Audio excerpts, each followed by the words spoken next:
Morning student. आपने पहले chapter में पढ़ा था, चैप्टर 4 में, कि विकारी शब्द संज्ञा और संज्ञा कितने प्रकार की होती है और किस प्रकार संज्ञा को हम परिवर्तित बदल सकते हैं। तो उम्मीद करते हैं वो आपको चैप्टर अच्छे से लर्न भी हो गया होगा। तो आज आगे हम नया चैप्टर लेके आपके आ गए हैं, चैप्टर 5, लिंग की पहचान। किस प्रकार हम लिंग पहचानते हैं। तो देखिए, पापा ने लीची खरीदी, मम्मी ने लीची खरीदी, दादी जी ने आम खरीदा, दादाजी ने आम खरीदा, गौतम ने लीची खाई, नेहा ने लीची खाई, गौतम ने आम खाया, नेहा ने आम खाया। तो आपने देखा कि लीची खरीदने वाला कोई हो या उसे कोई खाने वाला कोई भी हो, लीची शब्द हमेशा स्त्री जाति या वर्ग या समूह का ही बोध करा रहा है। उसी प्रकार आम हमेशा पुरुष जाति या वर्ग समूह का बोध करा रहा है। इसका अर्थ हुआ कि शब्दों का रूप ही बता देता है कि वह स्त्री जाति का है या पुरुष जाति का। जैसे आम खरीदा या आम गिरा, तो ये हमारा पुल्लिंग हो गया। लिंग दो प्रकार के होते हैं, वो आपको आगे बताएंगे। लिंग मतलब आम पुल्लिंग हो गया, मतलब पुरुष जाति का बोध करा रहा है, और लीची स्त्री जाति का बोध करा रही है। तो इसकी परिभाषा देखें कि शब्द का वह रूप जिससे स्त्री जाति या पुरुष जाति का होने का बोध हो, उसे हम लिंग कहते हैं। मतलब जिसकी पहचान हो। लिंग के भेद। लिंग भाषा में लिंग के मुख्यतः दो भेद होते हैं, पुल्लिंग और स्त्रीलिंग।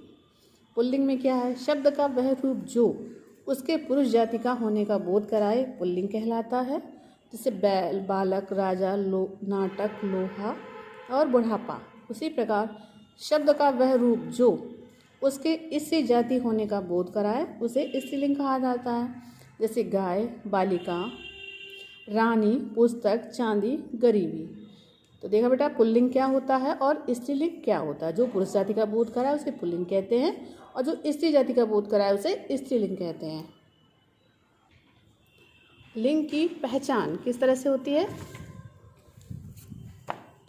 व्यक्ति, नर नारी, बालक बालिका आदि, जीव जंतु, शेर, कुत्ता, बिल्ली, चूहा, कीड़े मकोड़े, मक्खी, मच्छर, तिलचट्टा, मकड़ी आदि के नामों की पहचान प्राणीवाचक संज्ञा रूप में होती है।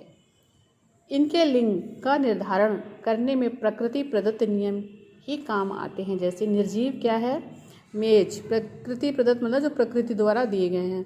मेज, घर, मेज, कुर्सी, नदी, पहाड़ और पेड़ पौधों के नामों की पहचान अप्राणीवाचक संज्ञा के रूप में होती है। इसी प्रकार भावों के नाम, समूहों के नाम, शरीरों के अंग, तिथियों व दिनों के नाम, नक्षत्रों के नाम, भाषाओं व लिपियों के नाम भी व्याकरण की दृष्टि में अप्राणीवाचक संज्ञा माने गए हैं। इन अप्राणीवाचक संज्ञाओं के लिंग की पहचान कुछ निर्धारित सामान्य नियमों अथवा वाक्य में इनके प्रयोग के आधार पर की जा सकती है। मतलब अप्राणीवाचक, जैसे घर, मेज, कुर्सी, ये कोई प्राणी तो है नहीं, तो ये सब क्या है? हमारे अप्राणीवाचक। इनको इसी प्रकार भावों के नाम, समूह के नाम, तिथियों के नाम, दिनों के नाम, भाषाओं के नाम, नक्षत्रों के नाम, ये सारे हमारे किसके अंतर्गत आते हैं? अप्राणीवाचक संज्ञा के अंतर्गत। और इनका निर्धारण कुछ किया गया है, वो देखें। देखो, प्राणीवाचक संज्ञा के लिंग की पहचान हम कैसे करते हैं? नर जाति के प्राणीवाचक संज्ञा पुल्लिंग होते हैं, जैसे बेटा, बालक, शिक्षक, राजा, नौकर, कुत्ता, शेर, चूहा, मोर, सियार आदि। और स्त्री जाति के जैसे बेटा का बेटी, बालक का बालिका, शिक्षक का शिक्षिका, राजा का रानी, नौकर का नौकरानी, कुत्ता का कुतिया, शेर का शेरनी, चूहा का चूहिया, मोर का मोरनी, सियार का सियारनी। किस तरह से पुल्लिंग प्राणीवाचक को हम स्त्रीलिंग प्राणीवाचक बना सकते हैं। कुछ प्राणीवाचक शब्द नित्य सदैव एक जैसे होते हैं, जैसे अर्थात हमेशा पुल्लिंग ही रहते हैं, जैसे गीदड़, चीता, बिच्छू, उल्लू, मच्छर, कछुआ, कौवा, खरगोश, भालू, भेड़िया, बाज आदि। ये सदैव पुल्लिंग में ही प्रयोग किए जाते हैं।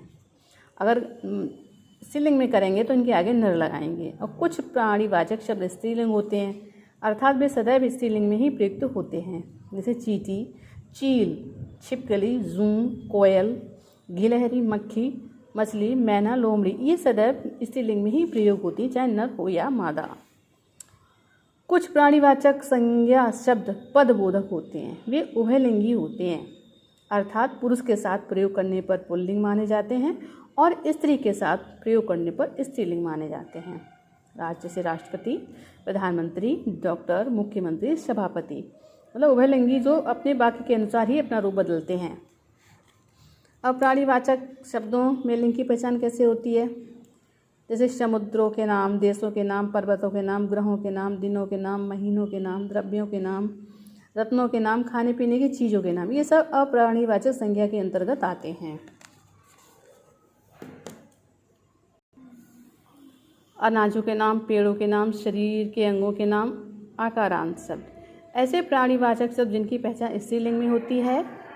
नदियों के नाम, नक्षत्रों के नाम, तिथियों के नाम, भाषाओं के नाम, लिपियों के नाम, बोलियों के नाम, कुछ समूहों के नाम, खाने पीने की कुछ चीज़ों के नाम, द्रव्यों के नाम, अनाजों के नाम, पेड़ों के नाम, शरीर के कुछ अंगों के नाम, इकारांत या ईकारांत शब्द।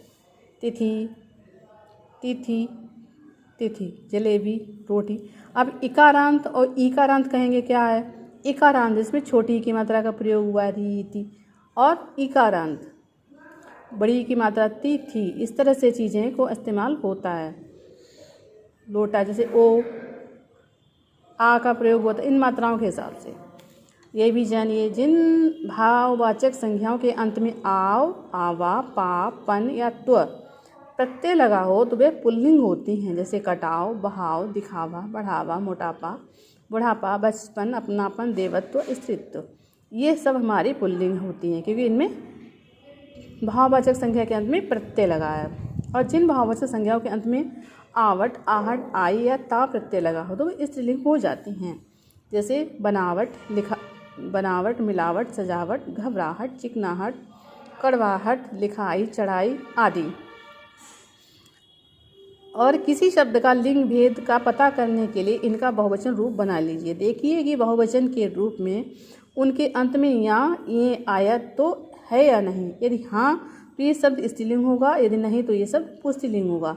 जैसे सब्जी, सब्जियाँ, कुर्सी, कुर्सियाँ, पर्वत, पंक्तियाँ, नहरें, वस्तुएं, छाते, गुब्बारे, केले, बच्चे, किस तरह से ये रूप अपना बदल रहे हैं।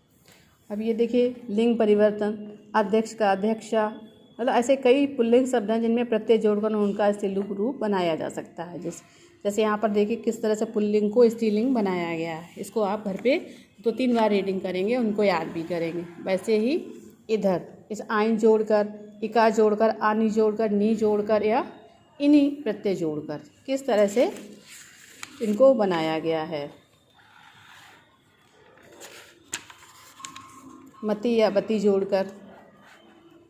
तो अब देखिए नित्य पुल्लिंग एवं नित्य स्त्रीलिंग शब्द कौन से होते हैं। नित्य पुल्लिंग और नित्य स्त्रीलिंग शब्दों के लिंग बदलने के लिए उनके साथ क्रमशः मादा और नर शब्द लगा दिया जाता है। जैसे एक दिन सचमुच भेड़िया आ गया, भेड़िया पुल्लिंग। मादा भेड़िया मेमने को घूर रही थी, स्त्रीलिंग। कोयल गाना गाने लगी, स्त्रीलिंग। नर कोयल ने कौवे को छकाया, स्त्रीलिंग। तो देखा बेटा कि किस तरह से इसमें सदैव पुल्लिंग और सदैव स्त्रीलिंग होते हैं। मतलब नित्य पुल्लिंग, नित्य स्त्रीलिंग, इनको एक जैसा ही बोलते हैं। पहचान जब होती है जब उनकी पहचान आगे लिखते हैं। ये भी देखिए, एक से अधिक अर्थों वाले कुछ शब्द अर्थ के अनुसार ही पुल्लिंग या स्त्रीलिंग होते हैं। जैसे घाघरा पुल्लिंग, लहंगा पुल्लिंग, घाघरा स्त्रीलिंग एक नदी, ताक पुल्लिंग ताखा, ताक स्त्रीलिंग एक मौका। ये दाद पुल्लिंग चर्म रोग और दाद प्रशंसा। धूप एक पूजन सामग्री और धूप सूरज की रोशनी। बेल पुल्लिंग एक प्रकार का फल, बेल लता स्त्रीलिंग एक लता जो चढ़ती है पेड़ों पर।